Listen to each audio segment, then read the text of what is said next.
Et c'est avec vous, Frédéric Simotel. Chouette, on va jouer ce matin. Bonjour. On va jouer. Bonjour, Raphaël. Eh oui, parce qu'on est tous un peu des grands enfants.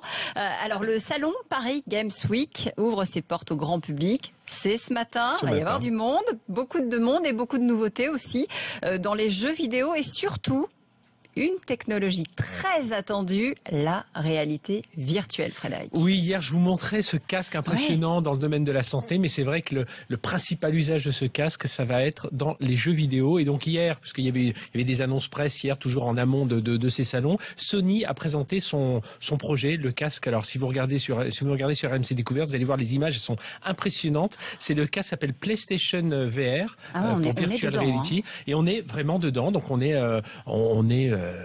comme un joueur avec on a des grands, on voit ses deux mains devant et puis on se balade. Alors il y a beaucoup de jeux. Alors c'est un potentiel ludique assez impressionnant. Ils ont 200 développeurs qui travaillent dessus. Alors il n'y a pas de date d'annonce de sortie encore, pas de prix, mais parmi les jeux annoncés figure Rix. C'est un jeu de tir multijoueur en arène. Donc là on peut voir quelques images. Il y a Robinson The Journey. Là c'est le héros se balade dans un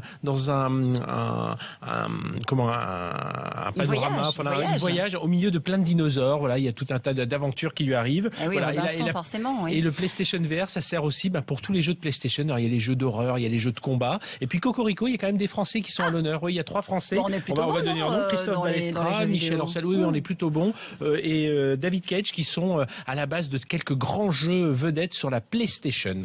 Alors, sur une console de jeux classique, donc, la Paris Games Week, c'est justement l'occasion aussi de découvrir tout ce que nous aurons peut-être, si on est sage, sous notre sapin de Noël. Et voilà, c'est le principe d'avoir cette Paris Games Week pendant les vacances de la Toussaint pour avoir un maximum de jeunes, et puis à quelques mois de Noël pour avoir tous ces jeux qui vont arriver à Noël. Alors évidemment, le casque de réalité virtuelle, c'est la star, mais on ne sait pas quand ça sort. Par contre, il y a tout un tas de jeux qui arrivent. Alors, un petit mot sur la Paris Games Week, c'est à lieu à Paris, c'est juste en face des studios d'RMC, donc porte de Versailles, du 28 octobre au 1er novembre. Ils attendent 300 000 personnes, hein, donc faut s'attendre. Ah oui, faut s'attendre à ce qu'il y ait du monde. Il y a parfois jusqu'à 3 heures d'attente pour découvrir des jeux. Hein. C'est vraiment, c'est le gros truc. C'est le 2e salon européen, 5e salon mondial. Alors il y a des grands tournois aussi. Il y a des tournois les jeux, c'est Super Smash Bros, Splatoon, la Coupe du monde de Ligue féminine. Voilà des jeux où les gens peuvent se battre. Et puis évidemment tous les grands blockbusters sont là. Call of Duty, Assassin's Creed pour les gens qui habitent dans le centre de Paris, on pourra leur livrer le jeu en calèche parce que le jeu se déroule dans la Révolution française. Alors il y a des jeux dans les mangas, Dragon Quest Heroes, il y a les jeux de musique, Just Dance 2016, là où on se déhanche devant sa télévision. Ah mais il faut s'y mettre. Les courses auto aussi, voilà, il y en a tout un tas. Bon, si on en retient qu'un ou deux, allez.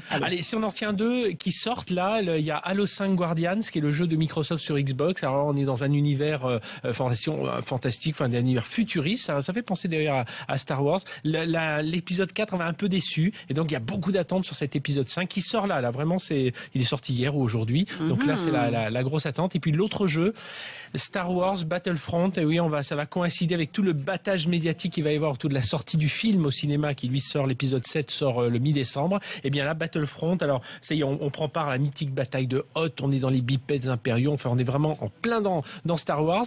Et puis ils savent faire, parce qu'un jeu c'est entre 40 et 60 euros. Et bien Star Wars, donc on va pouvoir l'acheter dès le mi-novembre pour 40-60 euros. Mais si on veut l'extension qui va aller avec le film, il faudra encore débourser 40 euros, parce que oui, ça coûte un peu cher ces jeux vidéo, il faut quand même le rappeler aussi. Eh oui, mais quand on aime, on ne compte pas. Exactement. Il faut le rappeler.